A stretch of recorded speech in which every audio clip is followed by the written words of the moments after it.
মৰমৰ ছাত্ৰ-ছাত্ৰীসকল আজি আলোচনা কৰিবলৈ লৈছোঁ এই অধ্যায়টিৰে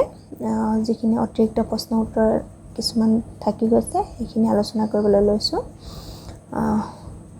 প্ৰথমতে লৈছোঁ ইয়াত বলৰ একক কি বলৰ একক আমি এসআই একক যদি লওঁ বলৰ এসআই একক হ'ব নিউটন নিউটনটো কেনেকৈ পাম আমি kilogram into metre per second square বা আমি সিজিএস এককটো যদি লওঁ সিজিএস ইউনিট সিজিএস এককটো হ'ল ডাইন এটো গ্ৰাম into centimetre per second square তাৰ মানে এটো কিলোগ্ৰামৰ ঠাইত গ্ৰাম হ'ল মিটাৰৰ ঠাইত সেন্টিমিটাৰ হ'ল সেকেন্ড স্কয়াৰ থাকিব সেকেন্ড গতিকে এটো এসআই এককটো হ'ল নিউটন আৰু সিজিএস এককটো হ'ব ডাইন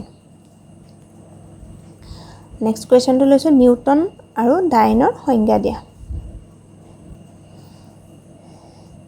নিউটন লৈছো 1 কিলোগ্ৰাম ভৰৰ ওপৰত ক্ৰিয়া কৰি 1 মিটাৰ পাৰ সেকেন্ড স্কয়াৰ ত্বৰণ সৃষ্টি কৰা বলক 1 নিউটন বোলে তাৰ মানে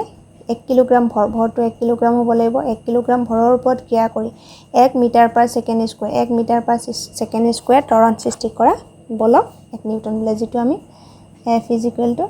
ma F টো হ'ল বল বলটো মানে আমাৰ 1 নিউটন কেতিয়া হ'ব যেতিয়া 1 কিলোগ্ৰাম ভৰৰ ওপৰত ক্ৰিয়া কৰি 1 মিটাৰ পাৰ সেকেন্ড স্কয়াৰ ত্বৰণ সৃষ্টি কৰিব তেতিয়া তা 1 নিউটন বুলি কোৱা হয় নেক্সট হ'ল ডাইন 1 গ্ৰাম যেটো কিলোগ্ৰাম লৈছিল আমি 1 কিলোগ্ৰামৰ ঠাইত ল'ব লাগিব 1 গ্ৰাম ভৰৰ ওপৰত ক্ৰিয়া কৰি 1 যেটো মিটাৰ আছিল হেতু হ'ব সেন্টিমিটাৰ পাৰ সেকেন্ড স্কয়াৰ ত্বৰণ সৃষ্টি কৰা বলক 1 ডাইন বোলে গতিকে 1 ডাইন = 1 গ্ৰাম into 1 centimetre per second square ভৰবেগ কাক বোলে ভৰবেগৰ একক কি গতিশীল বস্তুৰ ভৰ আৰু বেগৰ গুণফলক ভৰবেগ বোলে গতিশীল বস্তুৰ ভৰ আৰু বেগৰ গুণফলক ভৰ আৰু বেগৰ গুণফলক ভৰবেগ বোলে ভৰবেগৰ এসআই একক kilogram into metre per second আৰু সিজিএস এককটো হ'ব gram into centimetre per second next question দিছো নিউটনৰ তৃতীয় গতিসূত্ৰ লিখা আৰু উদাহৰণ দিয়া নিউটনৰ তৃতীয় গতিসূত্ৰটো হ'ল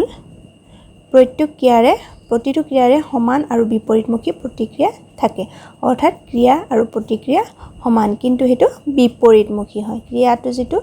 প্ৰতিক্ৰিয়া সমান হ'ব খালি হেতু বিপৰীতমুখী হ'ব উদাহৰণটা লৈছো খোজ কাঢ়োতে আমি মাটিৰ ওপৰত বল প্ৰয়োগ কৰো ইয়াৰ প্ৰতিক্ৰিয়া হিচাপে মাটিয়ে সম পৰিমাণৰ বল ভৰিখনৰ ওপৰত দিয়ে এই প্ৰতিক্ৰিয়া বলে আমাক খোজকাঢ়ি আগবাঢ়ি যোৱাত সহায় কৰে গতিকে আমি যেটো খোজ কাঢ়িব পাৰো হেতু ক্ৰিয়া প্ৰতিক্ৰিয়া নিউটনৰ তৃতীয় গতিসূত্ৰৰ কাৰণে সম্ভৱ হয় কাৰণ আমি খোজ কাঢ়োতে আমি ভৰি দুখনে মাটিৰ ওপৰত হেঁচা দিওঁ আৰু সেই হেঁচাৰ ফলস্বৰূপে মাটিখিনিয়ে সম পৰিমাণৰ বল আমাৰ ভৰিখনৰ ওপৰত দিয়ে আৰু তাৰ কাৰণে আমি কি কৰিব পাৰো আগবাঢ়ি যাব পাৰো নেক্সট কোৱেশ্চনটো লৈছো ভৰবেগৰ ৰক্ষণশীলতা বুলিলে কি বুজা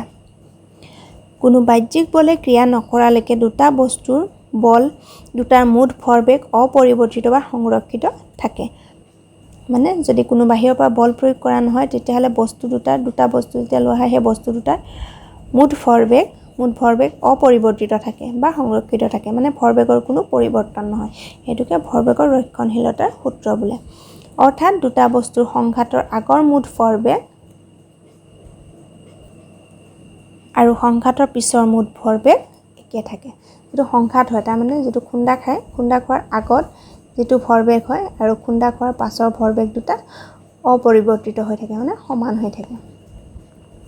নেক্সট কোৱেশ্চন হৈছে প্ৰমাণ কৰা যে দুটা বস্তুৰ সংঘাতৰ আগৰ আৰু সংঘাতৰ পাছৰ মুঠ ভৰবেগ অপৰিৱৰ্তিত থাকে মানে এইটো আমাৰ ভৰবেগৰ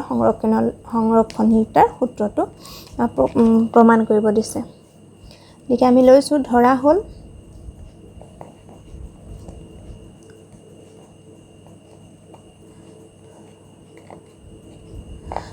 হ'ল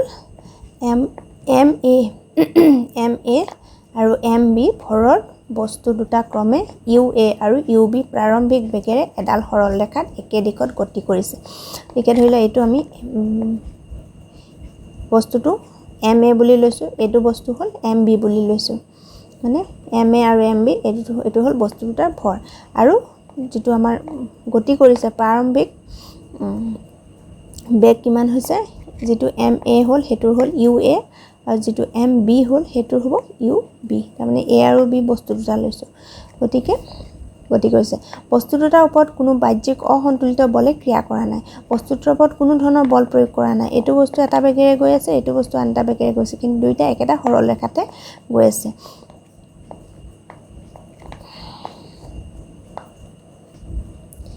ধৰা হল UA is greater than UB মানে UA to A to বেগটো এটোতকে বেছি এটোৰ বেগটো যেতিয়া বেছি হ'ব তেতিয়াহে এই বেগ এইটোৱে আহি পেলাই এটোত লগ পাব যদি এই বেগটো কম হৈ যায় তেতিয়াহলে ই সদায় পিছ পৰিয়ে থাকিব গতিকে আমি UA টো গ্ৰেটাৰ দেন বুলি ধৰি লৈছো UA টো ডাঙৰ আৰু চিত্ৰত দেখুৱাৰ দৰে ইটোৱে হিটো খুন্দা মাৰিছে গতিকে যেটো এটা স্পিডত আহি আছে এটা সময়ৰ পিছত কি হ'ল A আৰু B এই বস্তু দুটাই খুন্দা খাইছে T সময়ৰ বাবে সংঘটিত সংঘাতটো A বলটোৱে B বলৰ ওপৰত FAB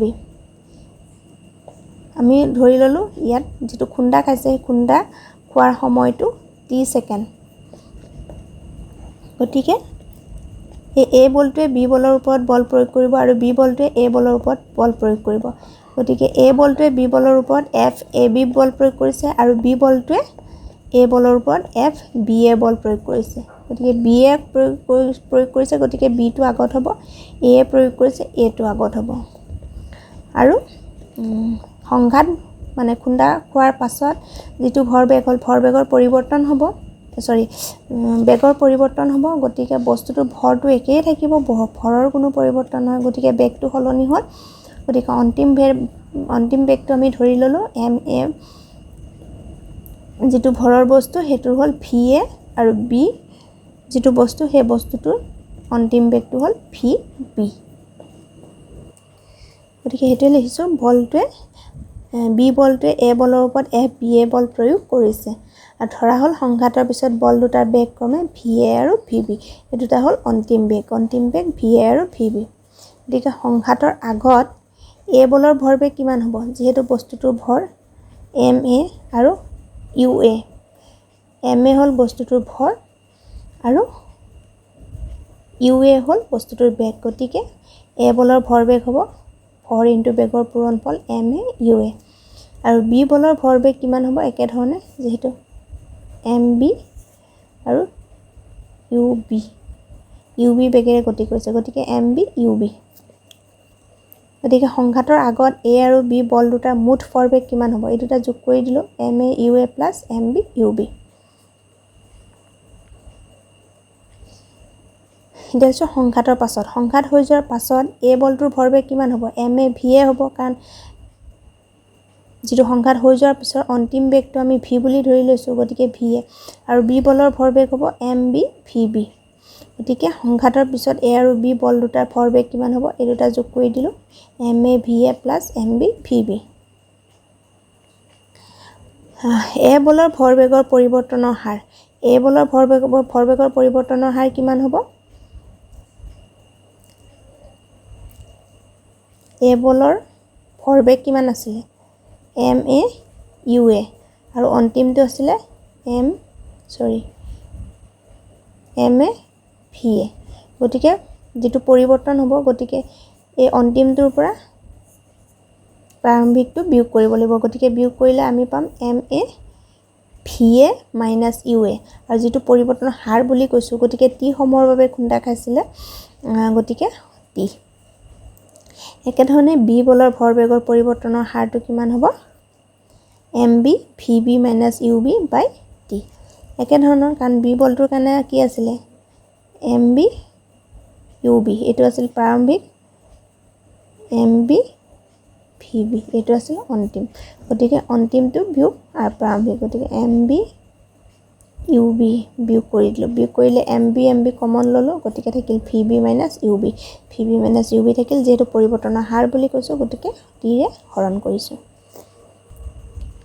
এই নিউটনৰ গতি বিষয়ক তৃতীয় সূত্ৰৰ মতে কি হয় A বলটোৱে B বলটোৰ ওপৰত প্ৰয়োগ কৰা বল FAB বল আৰু B বলটোৱে A বলটোৰ ওপৰত প্ৰয়োগ কৰা FBA বল মানে হেতু হল এটা হল ক্ৰিয়া আনটো হল প্ৰতিক্ৰিয়া ক্ৰিয়া আৰু প্ৰতিক্ৰিয়া সমান আৰু বিপৰীতমুখী হ'ব লাগিব কাৰণ আমি জানো নিউটনৰ তৃতীয় গতি সূত্ৰ মতে সমান আৰু বিপৰীতমুখী প্ৰতিক্ৰিয়া থাকে গতিকে FAB আৰু FBA সমান হ'ব কিন্তু যেহেতু বিপৰীতমুখী বুলি কৈছে গতিকে মাইনাস আহিব গতিকে FAB পালো আমি MA VA minus UA by T আৰু এটো যেহেতু পালো মাইনাস আছে minus MB VB minus UB by T গতিকে ইয়াতে T আৰু T কেনসেল হল এটোৰে পূৰণ কৰি দিলো MA VA minus MA UA ইয়াতেও পালো মাইনাস যেহেতু মাইনাস আগত আছে MB VB minus into minus ইয়াত প্লাস হল MB UB ইয়াতে পালো MA VA plus MB VB এই MB VB টো এফালে লৈ আহিলো এটো প্লাস হল আৰু এটো এফালে লৈ যাম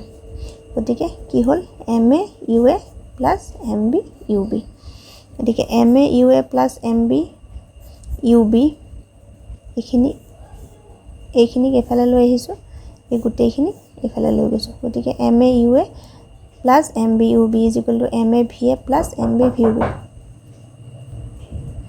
গতিকে এইখিনি হল সংঘাতৰ আগৰ মুঠ ভৰবেগ আৰু এইখিনি হল সংঘাতৰ পিছৰ মুঠ ভৰবেগ গতিকে আমি দেখিলো যে কোনো বস্তুৰ ওপৰত বাহ্যিক বলে ক্ৰিয়া নকৰিলে বস্তু দুটাৰ সংঘাতৰ আগৰ মুঠ ভৰবেগ আৰু সংঘাতৰ পিছৰ মুঠ ভৰবেগ সংৰক্ষিত হৈ থাকে নেক্সট কোৱেশ্চনটো লৈছো বন্দুকৰ পৰা এটা গুলি ওলাই যোৱাৰ লগে লগে বন্দুকটোৱে পিছফাললৈ হেঁচা দিয়ে কিয় ব্যাখ্যা কৰা নিউটনৰ তৃতীয় গতি সূত্ৰ অনুসৰি প্ৰতিক্ৰিয়াৰে সমান আৰু বিপৰীতমুখী প্ৰতিক্ৰিয়া থাকে বন্দুকেৰে গুলি কৰিলে যি মুহূৰ্তত বন্দুকৰ পৰা গুলিটো ওলাই যায় সেই মুহূৰ্ততে পিস্তলৰ ওপৰত বিপৰীতমুখী ঠেলা বল এটা প্ৰয়োগ কৰে যেতিয়া আমি বন্দুকটো পৰা যেতিয়া গুলিটো ওলাই যায় বন্দুকটোৱে গুলিটোৰ ওপৰত এটা বল প্ৰয়োগ কৰে আৰু তাৰ ফলস্বৰূপে সেই ওলাই যোৱাৰ লগে লগে সেই মুহূৰ্ততে পিস্তলৰ মানে বন্দুকটোৰ ওপৰত সেই গুলিটো যেতিয়া ওলাই যাওঁতে এটা বিপৰীতমুখী বল প্ৰয়োগ কৰে সেই বলটোক প্ৰতিক্ৰিয়া বুলি কৈছে বন্দুকটোৱে যিটো বল প্ৰয়োগ কৰে সেইটো হল ক্ৰিয়া বল আৰু গুলিটোৱে যিটো বল প্ৰয়োগ কৰিব সেইটো হল প্ৰতিক্ৰিয়া বল এটা বল প্ৰয়োগ কৰে ফলত বন্দুকটোৱে পিছফাললৈ হেঁচা দিয়ে বন্দুকটোৱে গুলিটোৰ ওপৰত প্ৰয়োগ কৰা বল হল ক্ৰিয়া আৰু গুলিটোৱে বন্দুকটোৰ ওপৰত প্ৰয়োগ কৰা বল হল প্ৰতিক্ৰিয়া সেইকাৰণে বন্দুকটোৱে পিছফাললৈ হেঁচা দিয়ে যেহেতু হি এটা বল প্ৰয়োগ কৰে সেই বলটো প্ৰয়োগ কৰাৰ কাৰণে বন্দুকটোৱে পিছফাললৈ গুচি যায় নেক্সট কোৱেশ্চনটো দিছে কোনো এটা বস্তুৰ ভৰ আধা কৰিলে আৰু বেগ দুগুণ কৰিলে ভৰবেগৰ পৰিৱৰ্তন নহয় কিয় থাকিব বস্তুটো ভৰ আধা কৰিবলৈ কৈছে ধৰা হল m ভৰৰ বস্তু এটা v বেগেৰে গতি কৰিছে ভৰটো হল m আৰু বেগটো হল আমি ধৰি ললো v বুলি গতিকে ভৰবেগ এই ক্ষেত্ৰত ভৰবেগ কি হ'ব m আৰু v যদি হয় ভৰবেগ হ'ব m * v mv যেতিয়া ভৰ আধা কৰা হ'ব ভৰ আধা কৰিলে m ক আমি 2 ৰে হৰণ কৰিব লাগিব m/2 আৰু যেতিয়া বেগ দুগুণ কৰা হ'ব বেগ দুগুণ কৰিলে বস্তুটোৰ বেগ হ'ব আগতে v আছিল যেতিয়া দুগুণ কৰা হ'ব 2v হ'ব এই ক্ষেত্ৰত ভৰবেগ কিমান হ'ব ভৰ আৰু বেগ m/2 * 2v হ'ব গতিকে ভৰবেগটো কিমান হ'ব m/2 * 2v k2 আৰু 2 কেনসেল যাব গতিকে কি হৈ থাকিব mv অৰ্থাৎ বস্তু এটা ভৰ আধা কৰিলে আৰু বেগ দুগুণ কৰিলে তাৰ ভৰবেগৰ কোনো পৰিৱৰ্তন নহয় অৰ্থাৎ ভৰবেগটো একেটাই থাকিব গতিকে এইকেইটাই আছিল অতিৰিক্ত প্ৰশ্ন আলোচনা কৰিলো আশা কৰিছো ইয়াৰ পৰা তোমালোকে উপকৃত হ'বা থ্যাংক ইউ